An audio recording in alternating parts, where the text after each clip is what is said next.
check, 1, 2. Go! Curious about real estate? Yes! Then you've come to the right place. Get the knowledge you need. Get over the fear and get started. This is the Michael Quarles Real Estate Show with your host, Michael Quarles. Hello, everybody. Michael Quarles with the Michael Quarles Real Estate Show. Welcome to Monday morning. This is podcast 239. And remember, if you have a question, send it to support@michaelquarles.com. Also, if you're looking for a coaching program, ours is pretty cool. I know I'm biased, but that is the feedback that I'm getting is people are enjoying it. It is $11.97, a one-time fee for 6 months, or 6 equal payments of $247, whichever is better for you. We have added a day per week that we're talking, so now we are communicating 4 times, so there's 4 lessons, and then you have your accountability coach. All kinds, I think there's 60 videos and audios and things to read, but more importantly, you get to talk to me, and we are going to teach you real estate investing. So if you're interested, jump online, read about it, and let's fall forward. Today we have 5 questions, and here we go. Question number 1. Should I start marketing to motivated sellers without a business identity or get a business structure first? I always think go for it. You don't have anything to protect, which is why you typically need a business entity. So you're John Doe with I Buy Houses. That's it. Yeah. Eventually you're going to want a DBA in your county. You're going to want a business license. And eventually you're going to want an LLC if you're passive income, and you're going to want a sub S if you're flipping houses. So start. That's the best advice I can get you. Just start. Sometimes people think about starting and get ready to start and, spend all kinds of resources to start, and then they lose attention and their intent goes away. But they now have this corporation they don't have any use for. And so just start. Just get out there and go do it. Get you some polo shirts. Buy you some yellow and red postcards. Gosh, yellow and red business cards. And get you some phone numbers and start. Question number 2, how do I pick the right niche in real estate? Should I flip, buy and hold, wholesale, etc.? Gosh, that's a great question. You really have to, it's about you. I'm a hunter. Like, I don't go out and kill things, but I like the hunter mentality.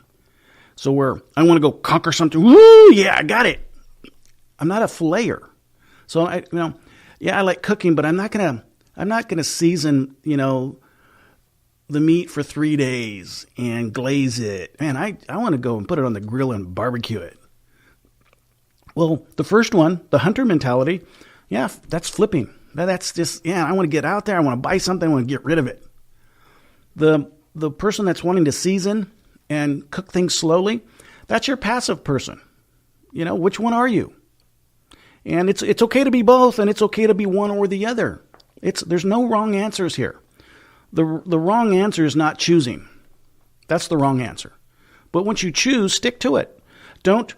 People always ask me, especially because coaching is important. And when they talk to me about my coaching program, inevitably, some of them will say, well, I went through this other person's coaching program, and I went through this other person's coaching program, and I went through this other person's coaching program. And I say as politely as I can, I say, hey, hang on, hold on, cowgirl. I said, it's great that you did that.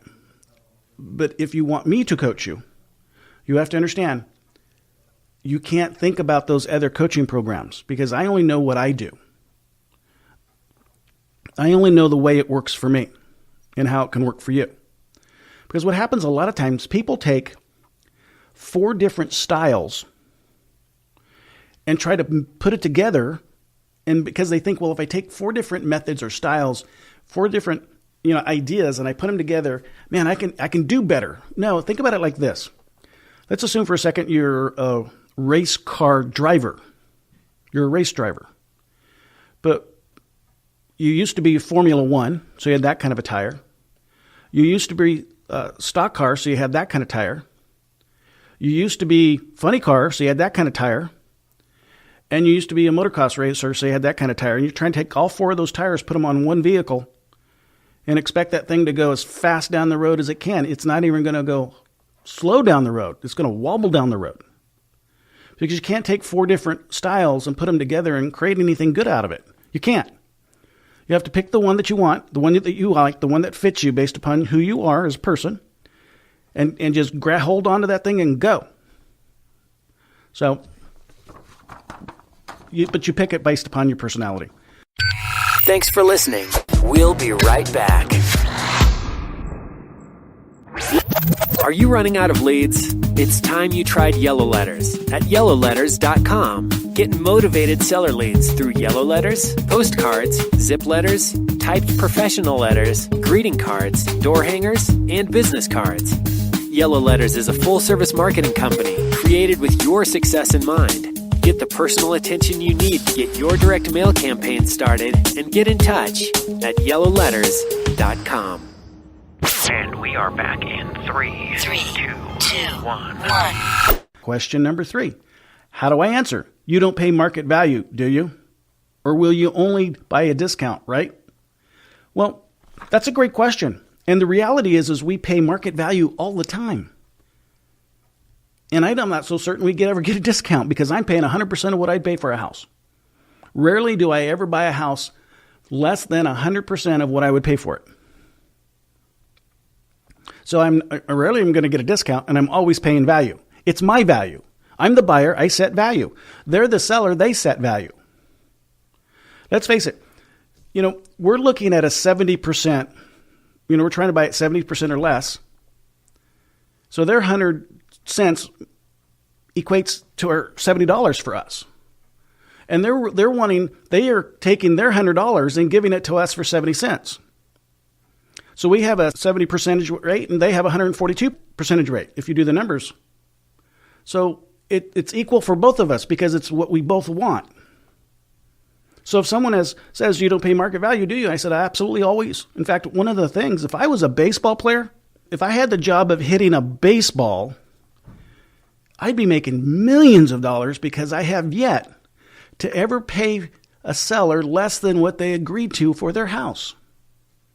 I have yet ever to buy a house for less than what someone agreed to sell it to me for. I am batting 1,000.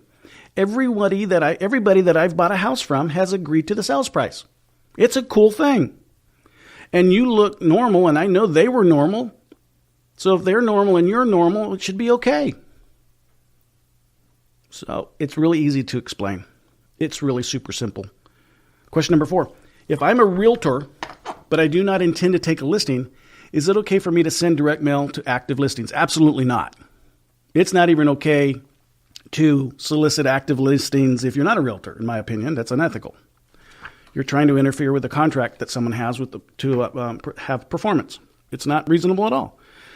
You can send them a letter if you think it's expired. So if you're marketing to 85-day listings, 115-day listings, 175-day listings, your intention is that you believe it's going to be expired in 5 days. In 5 days, send them a letter.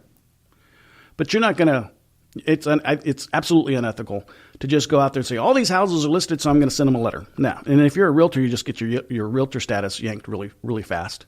They'll never let you be a realtor again. So people, just because it looks like it's easy, fetchings, no, we can't be doing that to our industry. There's plenty of people out there that don't want to use a real estate professional who want us to buy their house. Find those folks. And if you find a house that's already listed, you have to ask yourself, is the amount of money that you're paying in commission, does it exceed, and if it does, in excess of what your average marketing dollar is for a house that you purchase? Is it in excess of that? And I would say it is. And so I don't want to buy it. But if it's not in excess, if it's equal to or close to, yeah, I guess you can say, hey, if I'm going to spend $3,000 a house to find one for a marketing dollar and the commissions on this house are only $3,000, yeah, it's no harm. And I'll just write an offer through the agent that has it listed because I want them to double end it. They want to double end it.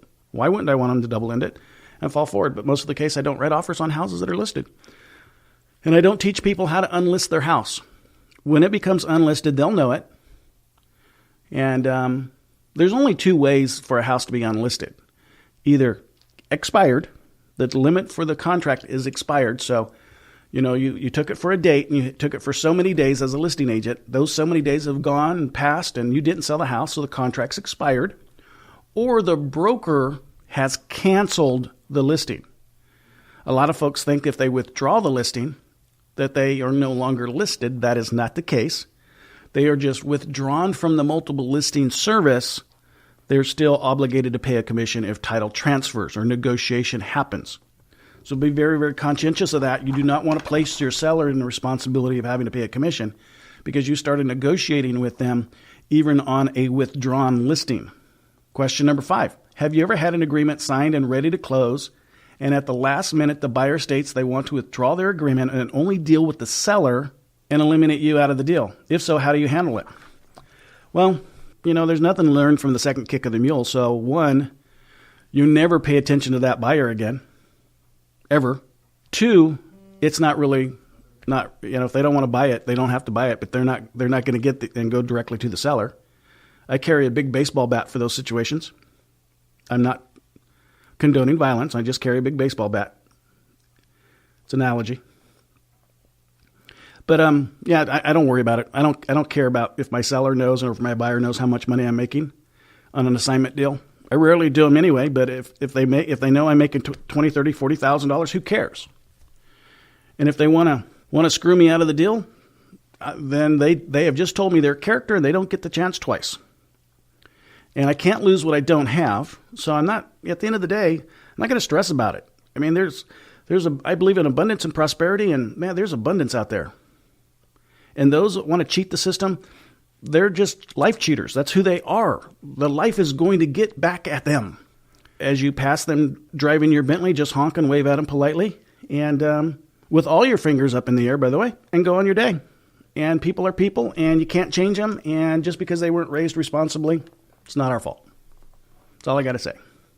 Great questions today, guys. Until tomorrow. Talk to you soon. Bye-bye. Thanks for listening to the Michael Quarles Real Estate Show. Get more info and stay in touch at michaelquarles.com.